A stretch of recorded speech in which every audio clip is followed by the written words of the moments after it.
Caregiver burnout is defined as the physical, emotional, and mental exhaustion of those caring for another person. The caregiver can begin experiencing symptoms such as fatigue, anxiety, depression, and increased stress. One may feel guilty because they are focusing on themselves rather than in the constant role of a caregiver. You begin to neglect your own emotions and experience a decrease in personal accomplishments. One great way to assess if you're experiencing caregiver burnout is taking an online quiz. AARP has a great quiz that a caregiver can take. I don't think many people would be surprised to learn that 4 in 10 caregivers experience depression, mood swings, and/or resentment. Caregiver burnout is similar to burnout in your career, but focuses more on those that are caring for others.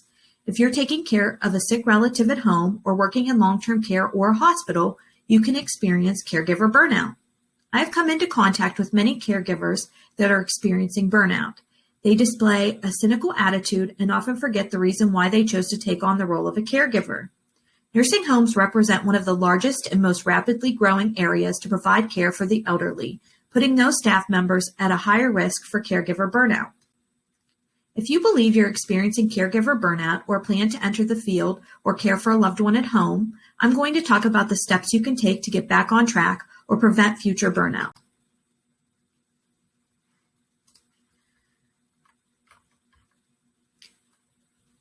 Studies show that if you have positive working conditions with good management, your risk of caregiver burnout decreases.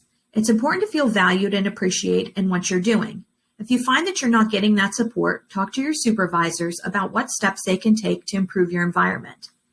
Ensure you have a support system. Everyone needs people to lean on, vent to, and bounce ideas off of. It's important to have people you can trust and count on. Set realistic goals. You cannot do everything by yourself. Whether you're working at a nursing home or at home, you need help.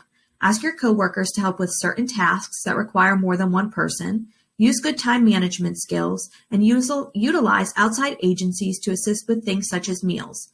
Like I've said before, caring for others needs to be an all-hands-on-deck approach. Engage in positive self-care. Take your lunch break, get plenty of sleep, exercise, and eat healthy meals.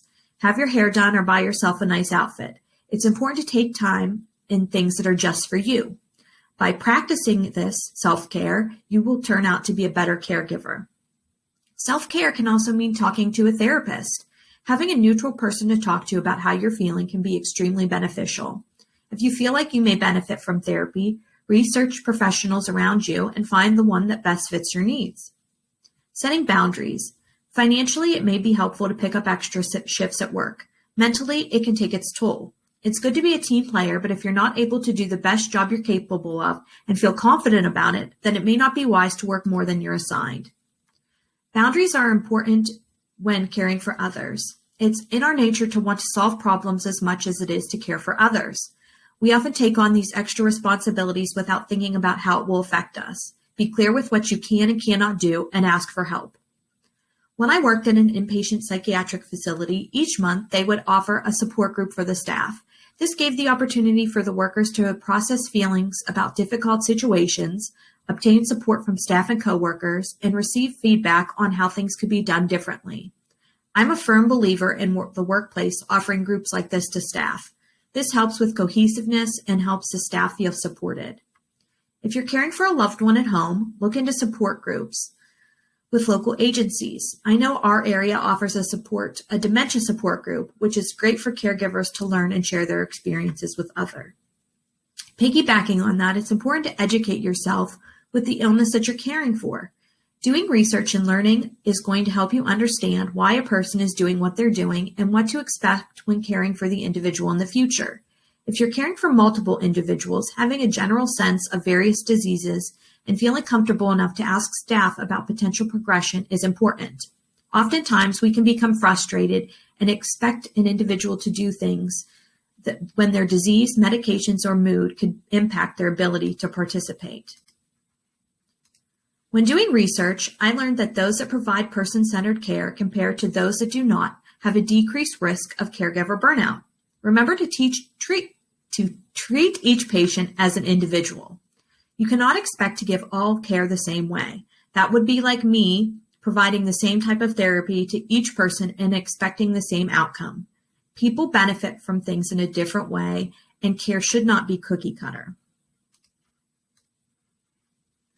Finally, continue to participate in coping skills, talking about what you're feeling, taking advantage of respite care services, and being realistic about what you're capable of doing is key when caring for others.